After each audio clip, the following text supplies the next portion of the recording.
Bismillahirrahmanirrahim. Assalamualaikum warahmatullahi wabarakatuh, sobat-sobat. Kita bersama lagi di channel saya dalam dakwah Islam pencerahan. Sobat-sobat, baik yang pro maupun yang kontra dengan dakwah pencerahan saya, ya, khususnya bagi yang kontra. Tentunya sekarang mereka shock, mereka gusar, dan bingung juga sobat-sobat.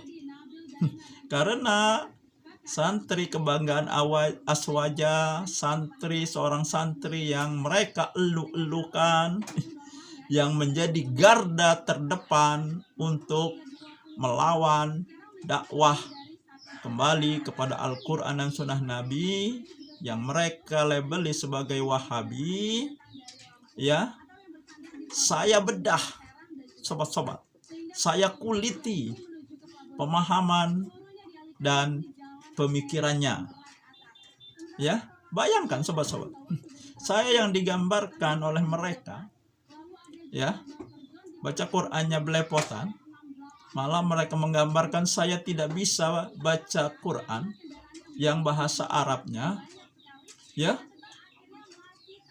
berhasil bisa menguliti santri yang sangat mereka bangga-banggakan. Bahkan banyak yang menaruh harapan ke pundak santri tersebut. Ya, Sani Uye.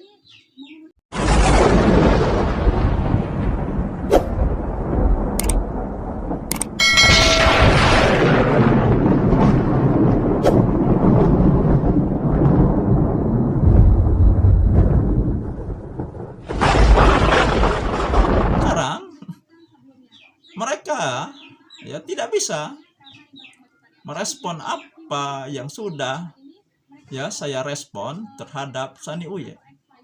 Mereka hanya bisa menyerang personal saya saja, ya, menyerang dengan ya baca Qur'annya belepotan, tidak bisa bahasa Arab, ya, dan bahkan mereka mengatakan saya tidak bisa baca Quran, ya.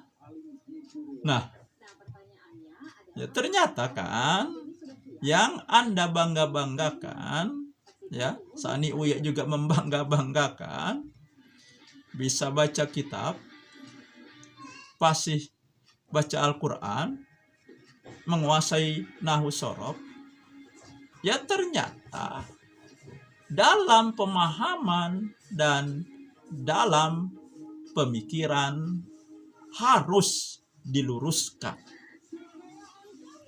Kenapa? Ya karena ya mereka, khususnya Sani Uye, terlalu ulama minded, terlalu kitab minded, ya. Ya, jadi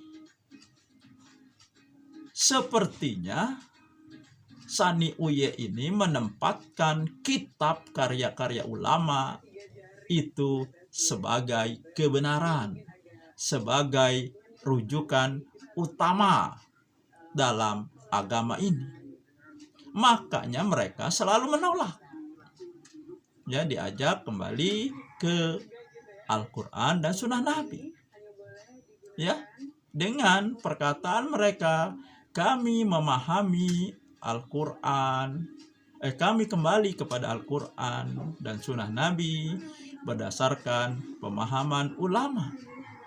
Tidak salah, ya, pernyataan tersebut. Tetapi jika ulamanya tidak sesuai dengan Al-Quran dan Sunnah Nabi, apakah harus diikuti? Ya, kalau masih diikuti juga, berarti terbalik, ya, berarti pernyataan tadi menjadi, ya, kami mengikuti ulama dan mengabaikan Al-Quran dan Sunnah Nabi. Nah, Kalau mereka membantah, ya kenyataannya kan seperti itu. Ya, ulama Anda mengajarkan yang tidak sesuai dengan Al-Quran dan Sunnah Nabi, kenapa masih diikuti? Ya, nah, padahal kan jelas. Ya, kembali surat An-Nisa ayat 59.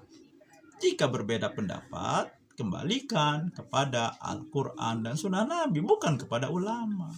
Jadi ulama yang kita ikuti kalau dia sesuai dengan Al-Quran dan Sunnah Nabi, kan jelas.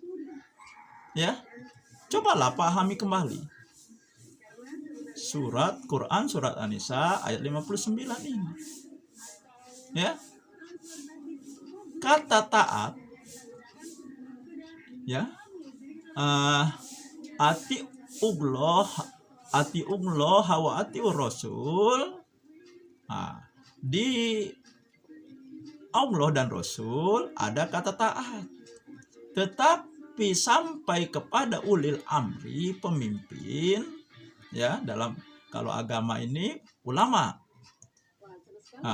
Wa ulil amri, kata taat itu hilang.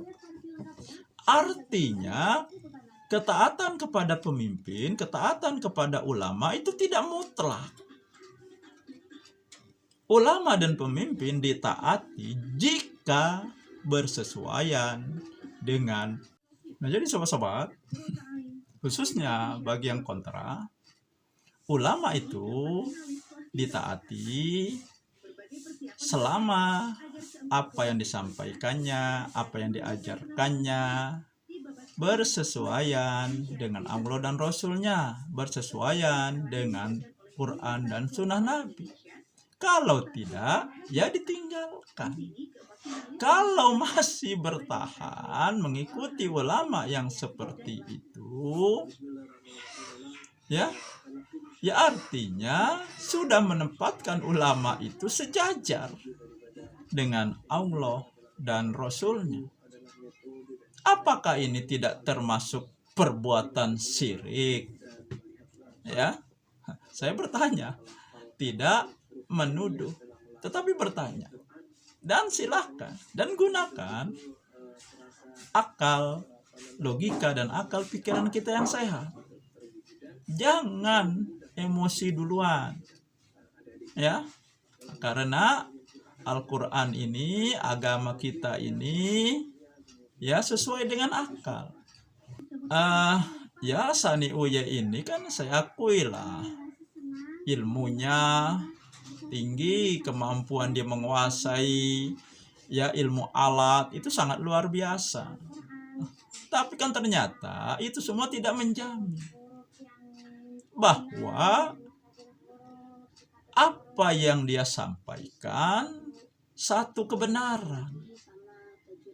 Ya, karena kalau kita cermati dengan mengambil tolok ukur Quran dan Sunnah Nabi, ya banyak apa yang disampaikan itu justru, ya,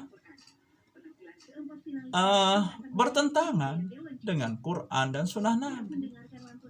Ya, karena dia selalu, ya, berdasarkan ulama, berdasarkan kitab-kitab yang ditulis oleh ulama, tanpa mau cross check, tanpa mau melakukan koreksi dengan Al-Quran dan Sunnah Nabi. Dia menganggap kitab-kitab karya ulama yang dibacanya itu sebagai kebenaran mutlak. Itu dugaan saya, sobat-sobat. Ya, berdasarkan sikap dia selama ini, berdasarkan penyampaian dia selama ini. Ya, nah mudah-mudahan ya fakta ini, ya, di mana saya membedah dan menguliti, ya, pemahaman dan pemikiran Sani Uye bisa menjadi pelajaran, ya, bagi Anda yang kontra, Anda yang mendukung Sani Uye, ya. ya Anda shock kan. Ini perlu, ya, shock terapi itu perlu untuk menyadari, ya, untuk supaya berpikir ulang, merefleksi, merenung, ya, siapakah yang salah dan siapakah yang benar, pemahaman siapa, penyampaian siapa yang sesuai dengan Al-Quran dan Sunnah Nabi, masuk akal, dan yang tidak sesuai dengan Quran dan Sunnah Nabi dan tidak masuk akal. Saya kira itu saja sobat-sobat yang ingin saya sampaikan. Semoga ini menginspirasi dan mencerahkan. Nasrum minallahi wa fatun qarib. Wassalamualaikum warahmatullahi wabarakatuh.